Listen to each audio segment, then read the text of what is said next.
بسم اللہ الرحمن الرحیم۔ شفا تین چیزوں میں ہے۔ رسول اللہ صلی اللہ علیہ وآلہ وسلم نے فرمایا، نبی اکرم صلی اللہ علیہ وآلہ وسلم نے فرمایا، شفا تین چیزوں میں ہے، شہد میں، حجامہ میں اور آگ سے داغنے میں، مگر میں اپنی امت کو داغنے سے منع کرتا ہوں۔ صحیح بخاری حدیث نمبر 5680۔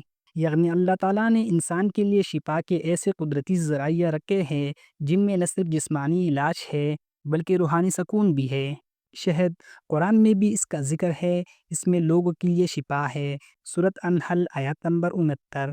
حجامہ، سنت رسول صلی اللہ علیہ وآلہ وسلم ہے جو جسم سے فاسد خون کو نکال کر بدن کو تازہ کر دیتا ہے۔ داغنا، ایک پرانا طریقہ علاج مگر رحمت عالم صلی اللہ علیہ وآلہ وسلم نے اسے پسند نہیں فرمایا۔ آج کی سائنس بھی اس بات کو مان چکی ہے کہ شہد اینٹی بیکٹیریل ہے۔ حجامہ بلڈ پیوریفیکیشن کے لیے بہترین ہے۔ شفا صرف دعا سے نہیں، دعا سے بھی آتی ہے۔ تو اگر آپ چاہتے ہیں شفا صرف جسم کی نہیں دل کی بھی ہو تو ان تین سنہری علاج کو اپنی زندگی میں شامل کریں۔